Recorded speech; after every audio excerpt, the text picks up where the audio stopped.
Market. Dates will be May 15th, 22nd, 29th, June 5th and 19th, July 10th, 24th and 31st, August 14th, 21st and 28th, September 11th and September 18th. Blues Fest will be held on June 12th through the 14th. Griffith Country Tribute Festival celebrating America's 250 years of independence will be held on June 26th through the 28th. The Park Full of Art will be held July 17th and 19th.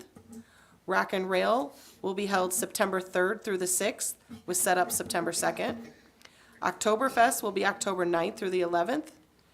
The Symphony will be heard on August 1st. There will also be Memorial Day services at the War Memorial May 25th at 10 a.m. and Veteran Day service at the War Memorial on November 11th at 11 a.m. I make a motion that we accept all of the events and to utilize the facilities and to sell beer and wine at the ones at the market and the different festivals. Second. Motion and a second. Any discussion? All in favor of the motion signify by saying aye. Aye. Opposed, no. The motion carries. Is there any other business from the council? Okay, at this time, we will actually go away from this meeting for a minute and open up the water board meeting. Could we have a roll call for the water board, please? Rick Rika, Here? Larry Balla, Present. Melissa Robbins. Present. Tony Hobson. Present. Jim Marker.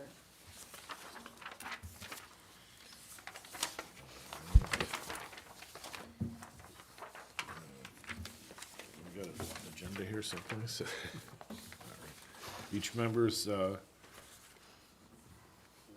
a second. All right, can we have each member's read the copy of the minutes? What's the pleasure of the board? Move to approve. Second. We have a motion and a second. Any discussion? All in favor of the motion signify by saying aye. Aye. Opposed? No. The motion carries. Could we have the claims, please? Claims totaling $178,110.06. Move to approve as read. Second. We have a motion and a second. Is there any discussion? All in favor of the motion signify by saying aye. Aye. Opposed, no. The motion carries. Under communications, we do have one communication. We have a resident asking for an adjustment or a billing review on their residential water meter. Apparently, they had a bill of $192 for the month of January, or the billing cycle of January. And previous consumption showed an average of $130 to $140 per month or something similar to that. So acknowledge that it's been received, it will be reviewed, and the consumption will be taken a look at. Next would be, is there any other items from we have one more. Mr. Balla, we do have some check write-offs. Yes, we do. The clerk treasurer has 2023 checks, which must be written off the books in 2026. The procedure follows the State Board of Accounts, Section IC 5-11-10.5. The clerk has exactly 3 checks, and totaling $147.86, and I would make the motion that we instruct her to write those checks off. Second. Motion and second. Any discussion? I've been a Griffith resident all of my life, and this is the first time I've ever come to speak to the town council. I did email the town council members my concern back in October 1st, and I did not hear from any town council member regarding my email. So let me just say, my concern is the e-bikes and on the bike paths. I know it's a fine line that maybe, from my understanding, maybe that the bike path is not technically owned by the town, therefore it's hard to come up with ordinances. But to me, it's a safety concern. I walk my dog regularly, the bike path is right behind my house. And they go by very quickly. I know it's no motorized vehicles on the bike path, but to me, I see these young kids, and if you're wearing a motorcycle helmet while riding these e-bikes, it becomes a motorized vehicle to me. They have no concerns going down the bike path. When I sent my email back in October, I was walking my dog, and luckily I walk her to the right, so she's in the grass, and before I knew it, this e-bicyclist was up on me, and I was at the cut-through where Miller does not go through, so he was going southbound to Lake Street. He was there within 5 seconds. That's how fast he was going. And they're very quiet, so you don't know that they're coming up on you. They don't say, on your left, they just go through. And I just don't know if the council realizes that it's a safety issue. And I don't know what can be done. I know, I can call the police department, but by the time they get through, they're in Highland and they're in Cherville. And it's just my concern. And I don't know what can be done. Okay. I don't know that anything can be done. That- But I wanted to speak my. Okay. Yes, actually, something can be done, and I apologize, I'm not sure what happened. Maybe we were in very in-depth discussions about e-bikes October, November. In fact, we were trying to get something passed before Christmas so parents wouldn't buy their kids these bikes. Yeah. So we've, Attorney Estrada and, we have another attorney that we did some research on what state law allows. We anticipate to have something very soon, in the next few months. There'll be, there's a lot of different restrictions we could put on there, registrations. You made a perfect case on the bike trail. Attorney Estrada, do you remember where we left it off on the bike trail, where they were not allowed on the bike? There's certain levels Based- of these e-bikes. It's like the 20 or whatever, I forget. Yeah, and forgive Based me, on voltage, I've yeah. learned it and lost it. Sure. But there's certain levels of these e-bikes and that are, and state statute actually governs these. So we have limited scope in how we can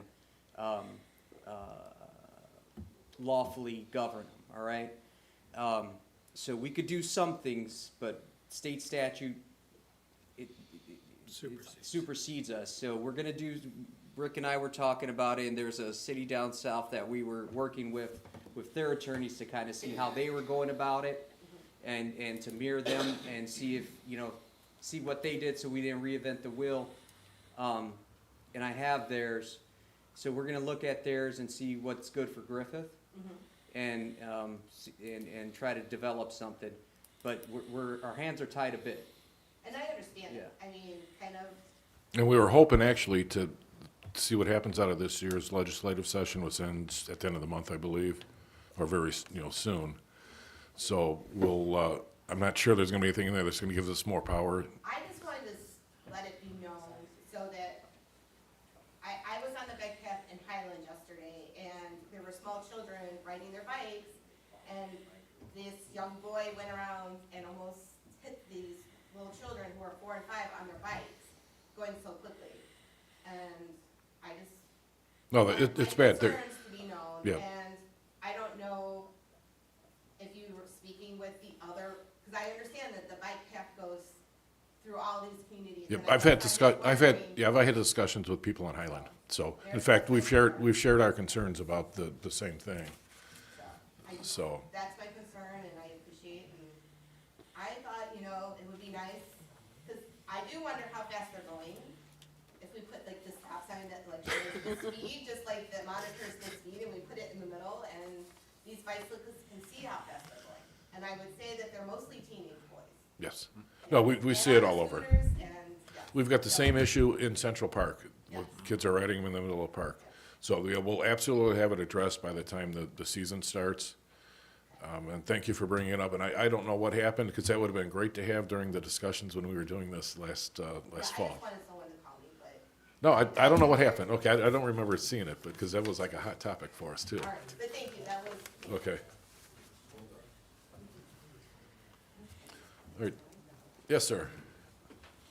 Good evening. I'm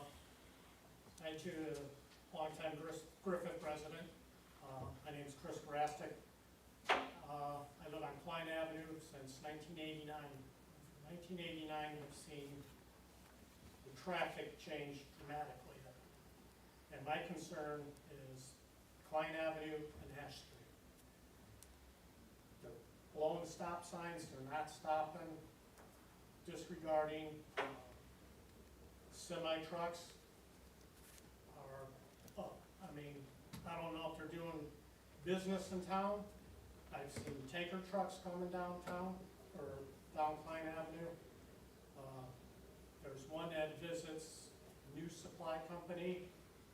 He runs his gears all the way through. I could hear him a quarter mile away, and he blows a stop sign. I got him on my phone 2 or 3 times, just disregarding the stop sign. I don't know if we could put a speed bump across there to slow it down. Somebody's gonna get hurt, I think. There's a lot of kids there. That's it. I mean, Okay. it's all times of day. Morning, evening. I mean, they're passing on the right, they're trying to pull in their driveway, you know. I don't know, All right, put well, a decoy yeah. cop car out there. No, thanks for bringing it up. or- Chief Tharp, would you like to address that at all? I'll give you my card after the meeting too, because I'd like to meet with you and show you the traffic enforcement that we do currently have and all Alright. that. It's a constant battle throughout the town of traffic enforcement. There's sometimes misconceptions that they don't see a cop at a certain time and that. We base our traffic enforcement a lot of times off data-driven policies that we have. I develop heat maps regularly that show, and last fall sent to the entire council showing our equal traffic enforcement through the town, where we're writing tickets, so we absolutely take all that into account. I'll meet with you afterwards, give you my business card.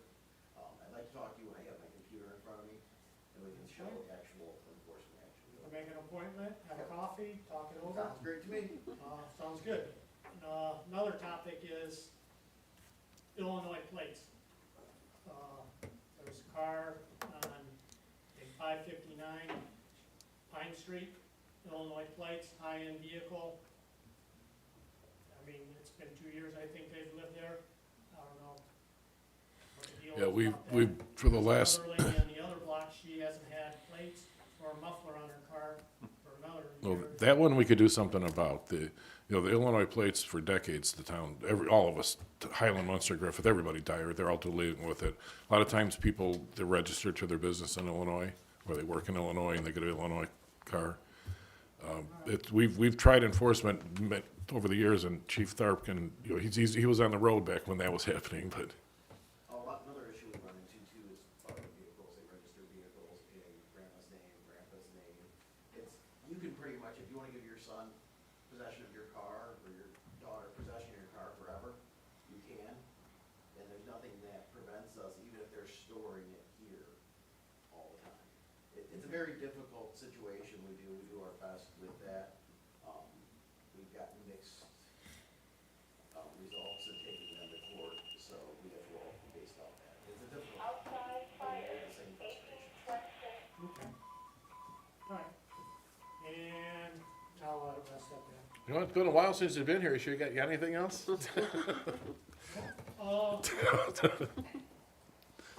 Ordinances on how you keep your house, maybe?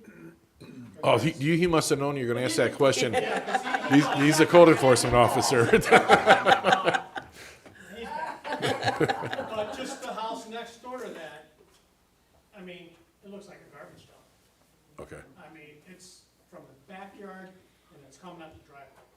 I okay. mean, you got a kitchen sink out there, you got cabinets out there. I mean, We'll take a look at it. it's an eyesore. We'll take a look at it. Snow's melted and it don't look Okay. good for a town. All right, no, that's good, thanks. Yep, that's it. Thank you. All right. Any other comments or questions for this evening? Last call? All right, the meeting is adjourned.